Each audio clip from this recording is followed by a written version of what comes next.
Hello everyone, welcome to my channel. तो भाई अब हम बात करते हैं हमारे नेक्स्ट प्रॉब्लम्स की, जो कि हमारी स्किन से संबंधित है। तो नेक्स्ट जो हमारी प्रॉब्लम है वो भी हमारी 16 यूनिट से ली गई है, और ये 16 यूनिट की हमारी लास्ट समस्या है स्किन से संबंधित, तो जिसका नाम है एलोपेशिया।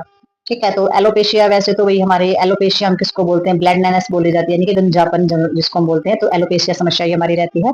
तो डेफिनेशन में उन्होंने क्या बताया है, वैसे तो गंजापन कहते ही आप तुरंत समझ गए होंगे कि भी गंजापन क्या होता है। तो एलोपेशिया के अंदर इसमें आ जाता है absence of hair from areas where normally growth.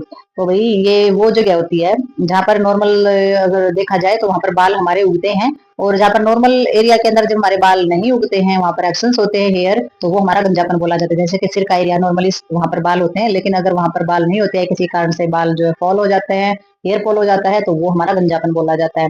ठीक है, तो क्लिनिकल मैनिफेस्टेशंस के अंदर इन्होंने बताया है डिफ्यूज हेयर लॉस, यानी कि पूरे शरीर के बालों का झड़ना।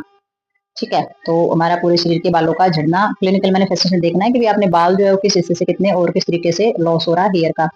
कारण क्या रहता है इसमें, मेंटल ट्रॉमा हो सकता है, टाइफाइड फीवर हो सकता है, और कीमोथेरेपी हो सकती है। कि भी मेंटल ट्रॉमा में आ जाता है मानसिक रूप से अगर किसी तरीके का आघात लगा है, कोई घटना हुई है, किसी तरीके की टेंशन स्ट्रेस है, वो इसका रीजन बन सकता है। और टाइफाइड जो हमारा बुखार होता है उसकी वजह से ये ऐसा हो सकता है। और कीमोथेरेपी जैसी समस्या का समाधान करने के लिए जो थेरेपी यूज की जाती है, यानी कि कैंसर जैसी समस्या में इसका उपयोग किया जाता है।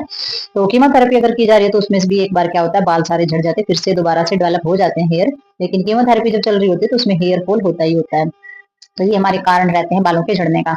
अगर इसमें मैनेजमेंट देखें कि भी किस तरीके की मैनेजमेंट की जाती है, अगर गंजापन आ रहा है, एलोपेशिया जैसी समस्या अगर हमारी हो गई है, तो एलोपेशिया में मैनेजमेंट हमारी जो दी जाती है, ट्रीटमेंट ऑफ अंडरलाइनिंग को, तो भी सबसे पहले वो कारण जो कि अंडरलाइनिंग है, यानी कि अंदरूनी जो हमारी जिस भी तरीके की समस्या है, सबसे पहले उनका ट्रीटमेंट किया जाएगा। अब अंदरूनी समस्या में सारी चीजें आती है, अभी आपने एक्सरसाइज भी करनी पड़ेगी, न्यूट्रिशनल लेवल पर अगर किसी भी चीज की डेफिशिएंसी है उसको कंप्लीट आपने जरूर करना पड़ेगा। ठीक है, कि भाई किसी भी चीज की कमी है, बॉडी के अंदर वीकनेस है, या किसी कोई भी अंदर और समस्या है, कोई इन्फेक्शन है, किसी भी तरीके की दिक्कत है, तो सबसे पहले जो हमारे अंडरलाइनिंग कोज होते हैं उनका इलाज कराना सबसे ज्यादा जरूरी होता है। अब अंडरलाइनिंग कोज में सारी तरीके की समस्याएं आ जाती हैं बॉडी के अंदर की। ठीक है, तो दूसरा हमारा क्या होता है, फिनाडेसेट्राइड्स दिए जाते हैं। फिनाडेसेट्राइड्स जो हमारे ओरल एजेंट होते हैं, मुंह से ले जाने वाले जो ड्रग्स और जो दवाइयां होती हैं, वो मैनेजमेंट में दी जाती है सारी की सारी समस्याओं के समाधान के लिए। और नेक्स्ट हमारा मिनोक्सिडल्स जो होता है, मिनोक्सिडल्स इसमें यूज किया जाता है ड्रग्स, जो कि बालों की जो ग्रोथ होती है, हेयर ग्रोथ होती है, उसमें डेवलप करता है और बालों की ग्रोथ को बढ़ाने का काम करता है, और न्यू हेयर भी उगाता है। ठीक है, तो मिनोक्सिडल्स जो होता है बहुत ही कारगर होता है, और बहुत ही जगह पर आपने देखा होगा मिनोक्सिडल्स बहुत यूज किया जाता है इस मामले में। नेक्स्ट जो हमारा इसमें दिया गया है, सर्जिकल मैनेजमेंट जो दी जाती है, इसमें सबसे पहले अगर मतलब कि जब इन चीजों से मैनेजमेंट जो होती है, जब इनसे काम नहीं चलता, तो लास्ट जो हमारा जो बचता है एलोपेशिया से बचने के लिए, और कुछ लोग जो है वो शर्म महसूस करते हैं गंजेपन से, तो फिर उनके पास भाई इन चीजों से भी अगर नहीं आते हैं, या फिर एज ज्यादा होगी उसकी वजह से, तो फिर इसमें जो हमारा जो रहता है एलोपेशिया या गंजेपन को छुपाने के लिए जो हमारा सर्जिकल मैनेजमेंट जो दिए जाते हैं, उसमें आ जाता है हेयर रिप्लेसमेंट। तो भी आप जो है हेयर रिप्लेसमेंट करा सकते हैं, आप जो दूसरे हेयर लगवा सकते हैं उसकी जगह पर। तो बहुत सारी चीजें यूज की जाती है, एक्सटेंशन भी कराते हैं लोग। ठीक है, और जो विक वगैरह जो लगाई जाती है, विक भी लगाई जाती है, तो इस तरीके से हेयर रिप्लेसमेंट के बहुत सारे संसाधन हमारे हैं।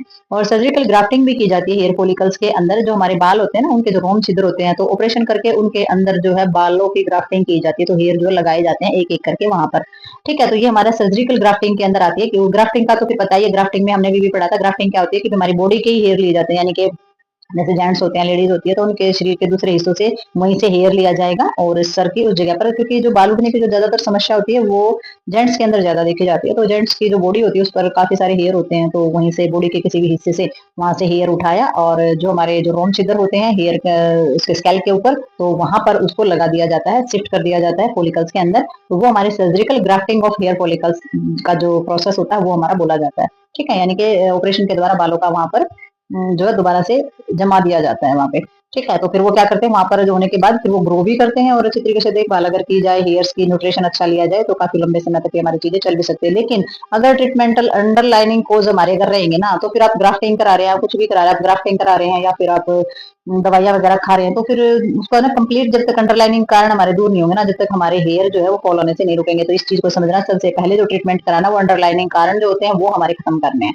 ठीक है, तो जब वो समस्याओं का समाधान होगा, तो तब जाकर हमारी जो ग्राफ्टिंग वगैरह है वो हमारी सक्सेसफुल होगी, क्योंकि अपने ग्राफ्ट करा लिए हैं, फिर से अंदर से फिर वही समस्या, अंदर से फिर से उनको न्यूट्रिशन नहीं मिल रहा, ब्लड सर्कुलेशन नहीं हो रहा है, वो चीजें उनको मिल ही नहीं रही, तो फिर से हेयर फॉल हो जाएगा, जो लगाई है वो फिर से झड़ जाएंगे। तो इस तरीके से सबसे पहली जो चीज है हमारी, वो ट्रीटमेंट कराना है हमने, जो अंदर के जो कारण होते हैं, अंदर की जो समस्याएं होती है उनका समाधान सबसे पहले कराना है।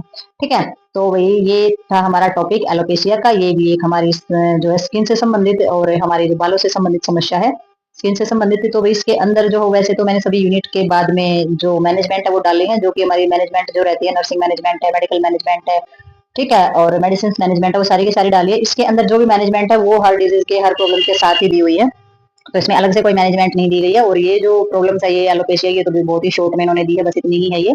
तो भी इसी के साथ ये हमारी जो है लास्ट प्रॉब्लम्स है, मतलब कि एक जो हमारी 16 यूनिट है उसकी ये लास्ट ही है। तो 16 यूनिट यहीं पर होती है हमारी कंप्लीट। तो मिलते हैं next unit, next topic, next disease और नेक्स्ट प्रॉब्लम के साथ। तब तक के लिए like, share, subscribe and comments करते रहिए एंड बाय बाय।